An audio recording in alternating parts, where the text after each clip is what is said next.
Welcome to Massive Beers. My name is Matt. We do beer stuff here. A little bit of odd bird up in this piece in the form of their Felix, which is a Belgian style single. I don't think I've reviewed this before. I'm going to review it again if I have. This actually comes courtesy of Keith from 93 Lumber. He stopped by yesterday. He was gracious enough to drop off some beers, this being one of them. I'm about to put in a session in the old home base here, the old studio. We're getting closer and closer. Almost all the electrical sockets are in. Putting in this server rack that's dangling precariously behind me. We're getting there. We're getting there. So anyway, yeah, a little Belgian single coming at 5.7%. That does not suck. That's what I call drinking beer. So let's see. What do we got going on here? Okay. Oddbird, awesome little brewery, and I mean little. They're the only thing tinier than their brewery is their parking spots. Their parking, which oddly enough, I will say this, they literally just posted something about how they got expanded parking. They had like a 3-car parking lot. Now I think they have a little bit more room, so good on them. But they do a lot of traditional style old world beers. This be a Belgian single, which is honestly one of my favorite styles of beer. You won't see a lot of people do them, so this dude is happy. That pour is about as awesome as pours can get. Look at that gigantic head on it. I mean, it's a crowler pour. I didn't push the tab back. It acted as an agitator. This dude's amateur hour. Amateur hour. What am I going to say? But as far as that beer looks, even though I got a little bit of schmutz on there, it looks classic Belgian single. That kind of lightly hazy, not necessarily as deep and rich as like a farmhouse kind of hazy straw-like color. Big fluffy head on it, traditional Belgian style. Just looks like something you want to drink and quench that thirst. Belgian singles, that's, table beers if you want to call them that.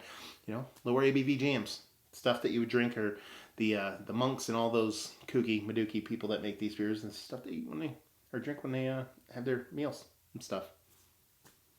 It's potable water in the most delicious way possible, hopefully. So I can get a nose in this sucker as I spill beer everywhere.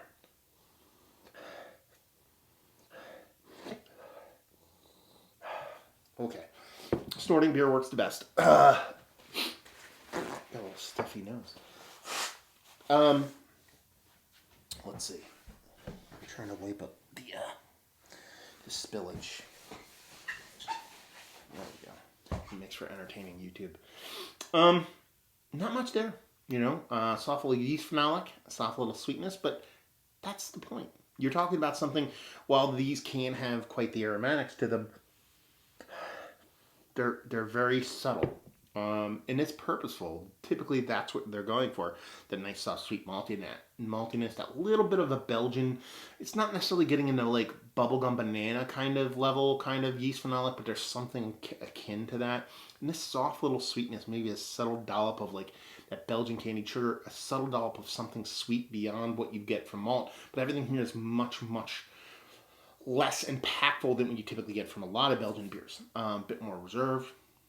Lower ABV. This is actually probably high on the Belgian single level as far as ABV goes. 5.7. These typically creep sub 5, if not sub 4.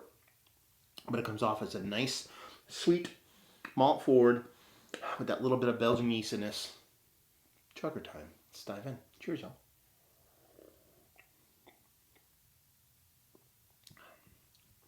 Yeah. Actually, it's got a nice little pepperiness to it in the end. Very much Saison-y to me, as far as how it comes off. There can be a definite blurred line when it comes to Saison versus Belgian single, but this is very much kind of skirting that line quite aggressively. First thing I get is a soft, subtle sweetness in combination with this soft but sturdy bitterness. When I say stop, it's sturdy.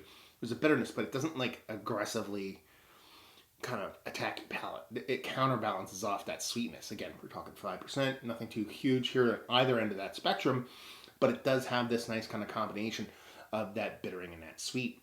There's a silky mouthfeel to it, something soft but without being too turbid or too dense.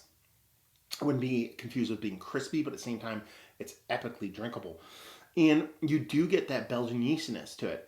You do get that soft little like banana but bubblegummy thing, very gentle, nothing too aggressive. But the big thing here, like I mentioned at the get on the taste, is this peppery note, which makes me think of Saison. There's this nice It's almost like a combination of a white pink peppercorny kind of pepperiness to it.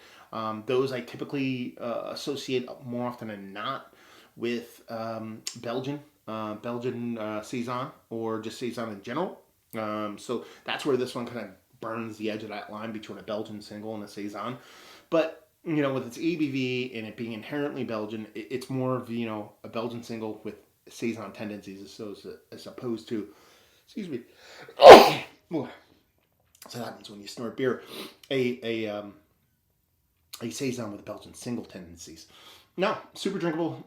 Exactly what I was looking for in a beer like this. Something that I can sit here, work on a bunch of stuff, not cut my finger off, which I pretty much almost did the other day at work, not even here doing stuff.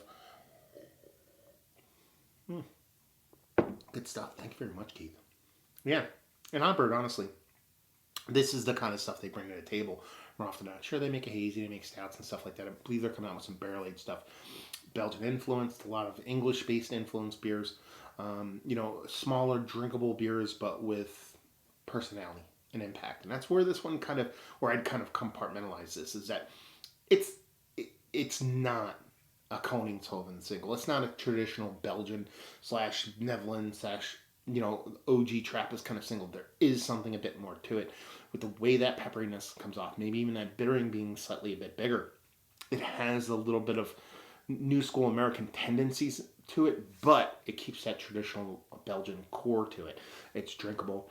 It can be talked about. We can sit here and talk about this stuff on a video, but at the same time, this can be utilitarian and be something that you want to drink when you're working, when you're eating, when you're hanging out with family, which is what these beers are supposed to be more often than not. And it does a bang up job of that in a very, very tasty way. I dig it. Yeah. Thank you very much, Keith. Thank you very much, Oddbird. Yeah, that's all I got. Let's talk about it.